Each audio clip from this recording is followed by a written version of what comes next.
But there's a reason. There's a reason. There's a reason for this. There's a reason education sucks, and it's the same reason that it will never, ever, ever be fixed. It's never going to get any better. Don't look for it. Be happy with what you got. Because the owners of this country don't want that.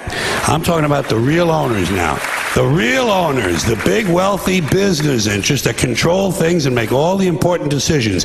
Forget the politicians. The politicians are put there to give you the idea that you have freedom of choice. You don't. You have no choice. You have owners. They own you. They own everything. They own all the important land. They own and control the corporations. They've long since bought and paid for the Senate, the Congress, the state houses, the city halls. They got the judges in their back pockets. And they own all the big media companies, so they control just about all of the news and information you get to hear. They got you by the balls. They spend billions of dollars every year lobbying to get what they want. Well, we know what they want. They want more for themselves and less for everybody else. And you know something? They'll get it. They'll get it all from you sooner or later because they own this fucking place. It's a big club, and you ain't in it.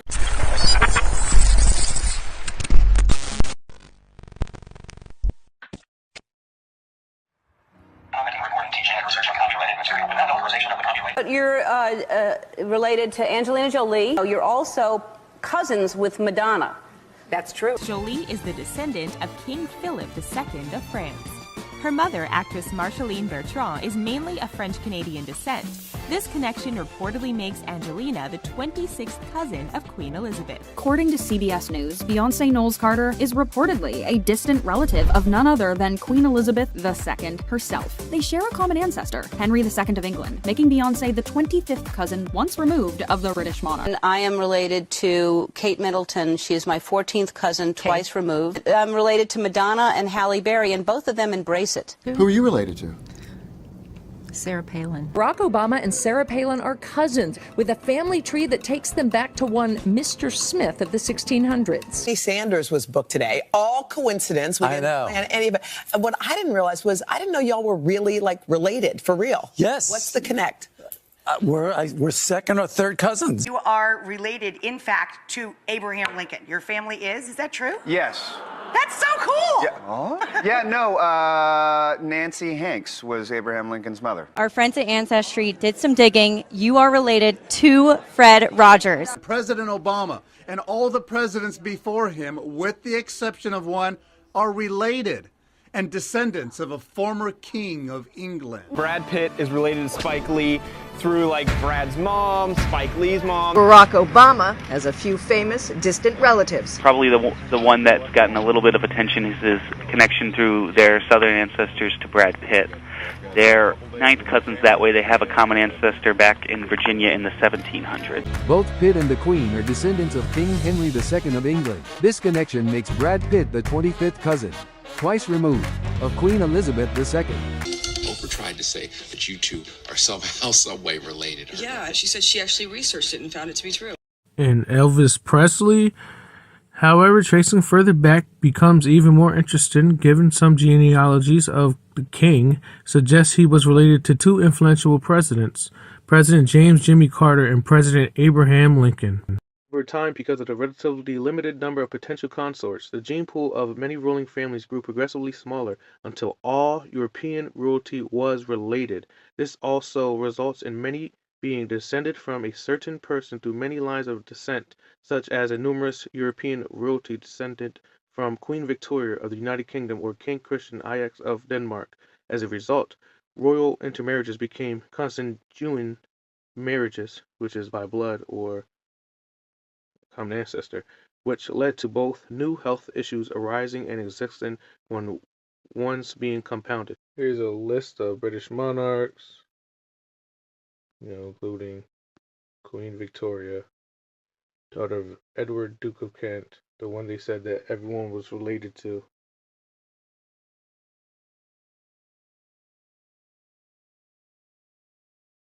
And everyone knows Queen Elizabeth II, passed away 2 years ago. I think it's pretty obvious that they're related to the politicians here in America because they're just ruling us, just like they rule all the other places they rule. Seems like it's secretly being ruled in America. And literally, the people who have money are their relatives, like the celebrities we see. Different movie stars, entertainers, everyone in the entertainment business, who knows 80-90% of them are related to them. There are an unusually high number of male pseudo-hermaphrodite births in the Gaza neighborhood of Jabalia. In part, doctors say, because it is customary in this socially conservative society for cousins to marry each other. Mr. Jones owned a cotton plantation and many slaves. One day he was talking to the owner of the plantation next to his, and Mr. Jones was lamenting the fact that times were tough. He was having to work his slaves harder than ever, and was having trouble with some of them being disobedient or trying to run away. The other plantation owner said he knew someone who could help. Day 1. One day Mr. Jones called his slaves together so a man named Mr. Smith could talk to them.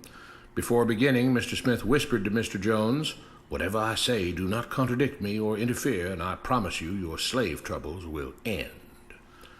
"My name is Mr. Smith," he said to the slaves, "and this may be the happiest day of your lives. From today forward, you will no longer be slaves, but free men." Mr. Jones was so shocked he started to step forward, but Mr. Smith gestured for him to remain silent. He did, only because the other plantation owner had spoken so highly of Mr. Smith's skills. "You are no longer the property of Mr. Jones," Mr. Smith continued. "You are free. No more would you be forced to labor for the benefit of Mr. Jones. Now you can work for yourselves." Now the slaves were all murmuring and looking at each other. Many were smiling, many were looking puzzled. "In fact, you are now free to leave the plantation whenever you want," Mr. Smith said. "However, since we are surrounded by other plantations, if you leave, some other plantation owner will likely claim you as his own the moment you set foot on his property. So I urge you not to risk your newfound freedom by doing something so foolish. Instead, I suggest that you stay here, no longer as slaves, but as willing participants and part owners of this plantation.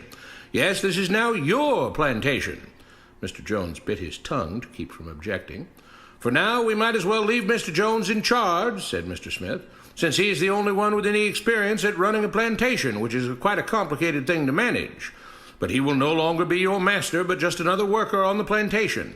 In fact, he will now be using his organizational and management skills to serve you. Whatever problems you may have had with him before, you are now all equals, and you need each other to make this work. If we all cooperate and work together, we can all reap the benefits together. In honor of this happy occasion, I present you this new symbol of togetherness and cooperation, this flag, which shall be the emblem of the new, free Jones plantation." He held up the new flag, but most of those listening were still too amazed to respond. "And this shall be our motto," Mr. Smith announced. "We work together as free men for our mutual benefit, pledging our allegiance to the Jones plantation, which stands for prosperity, liberty, and justice for all. To celebrate, everyone has the rest of the day off. Enjoy your freedom, do as you please, and be back here tomorrow morning, bright and early, so that we may begin work on this great and noble new endeavor as equal free men." Finally convinced that Mr. Smith was serious, the former slaves applauded and cheered. Day 2. "We all want this plantation to do well," Mr. Smith said at the beginning of the next meeting, "so we can all share in the benefits. We all know that it takes a lot of effort to make a cotton plantation work. Just because you're all free doesn't mean you can stop working. In fact, since you're now working for yourselves, I expect you to work even harder than ever before, but now with pride and joy, knowing that you're working for yourselves. Of course, there still have to be rules.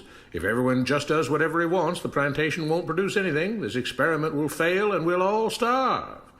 You should be thankful that Mr. Jones has agreed to stay on to lend his knowledge and skills to this endeavor, and I trust you will all do your own part to make this work. Several of you have been chosen to act as project supervisors to manage different aspects of the operation, to make sure everyone is doing his assigned job, to make sure that the rules are followed, and so on.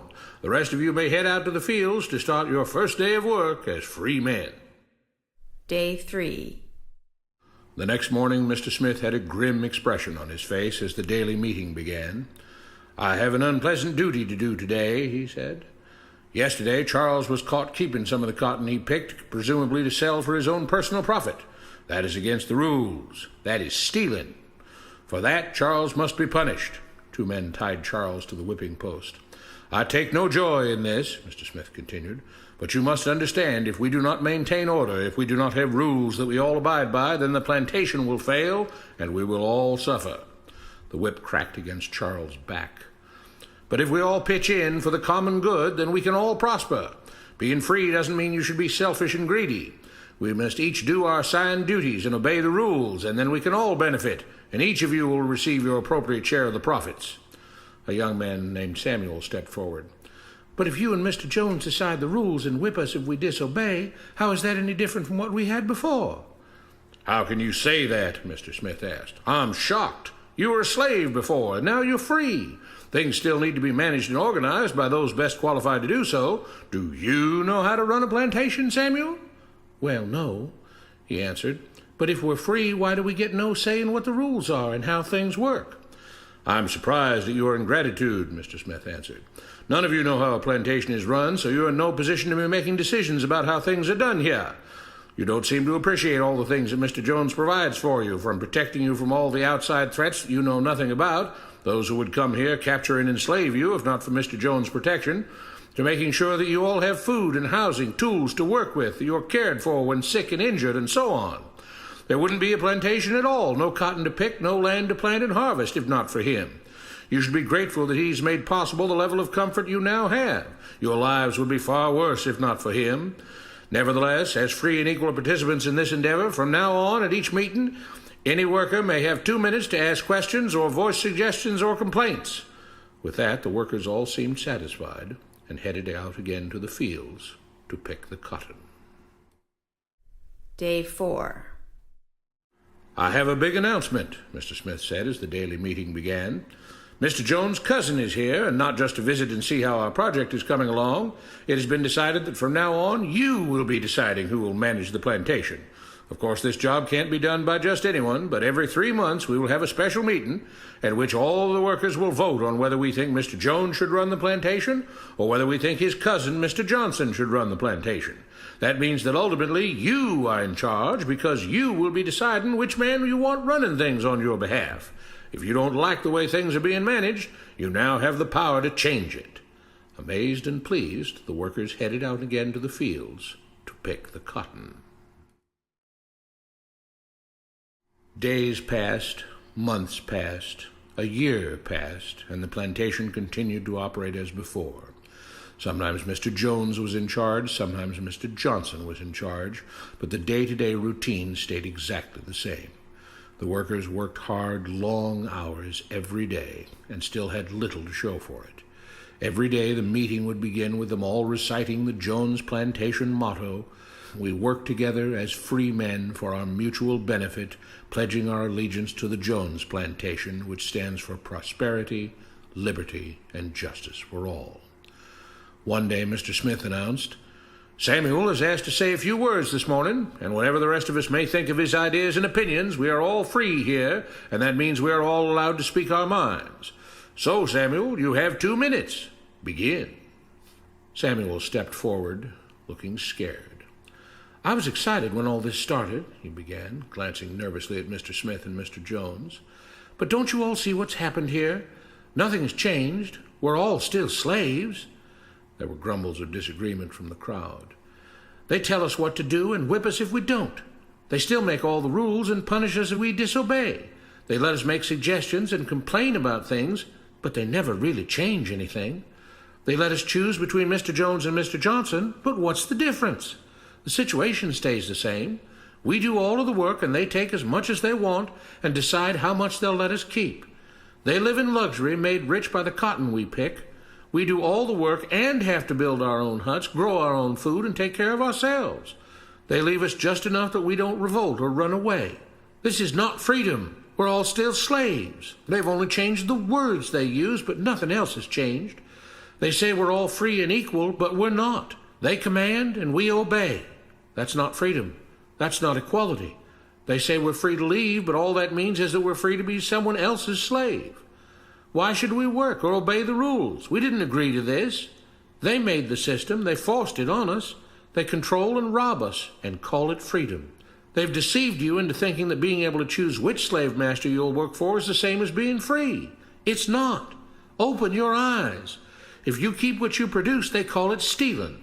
When they take what you produce, they call it sharing and fair distribution. Can't you see that this is all? Your time is up, Samuel, Mr. Smith announced calmly.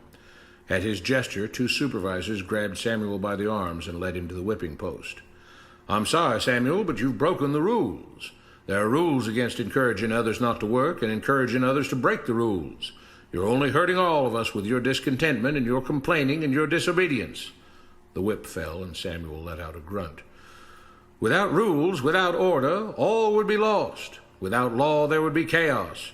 We can't just behave as wild animals, each doing whatever he pleases. We must all follow the plan and all do our duty for the betterment of everyone. And those who do not must be punished. The whip fell again, and blood flowed freely from Samuel's back. Samuel, it is you who are stealing from the others. When you don't do your assigned work, you are making more work for others. When you disobey the rules, it is you who are endangering the future of everyone else here. You are the thief. You are the criminal. You are the one trying to destroy the arrangement that keeps us all safe and prosperous. At every lash of the whip, the other workers cheered louder and louder, some yelling curses at Samuel. Being spoiled and selfish, you complain about everything, talking as if you're oppressed. But you are the one ruining things. You are the one keeping us from being all we could be.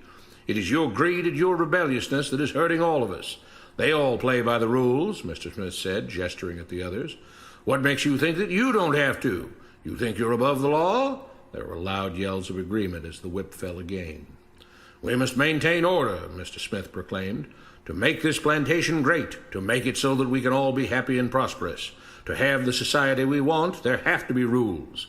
We all have to contribute our fair share to this great endeavor, and we cannot tolerate actions and attitudes that seek to undermine the amazing things that together as free men we have achieved and will continue to achieve.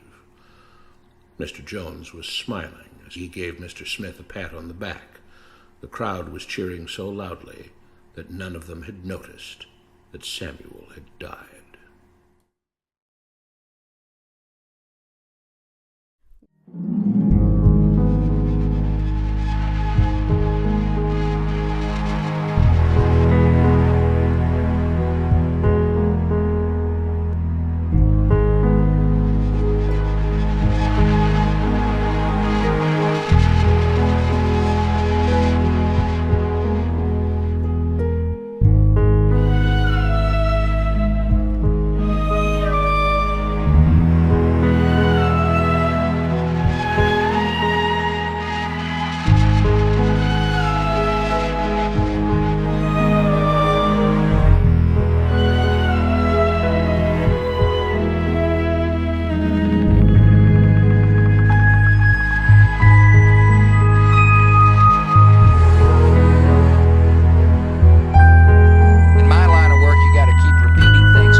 Jesus is coming. You may be at church. You may be at work. You may be asleep. God grant that you will be ready when he makes his personal appearance.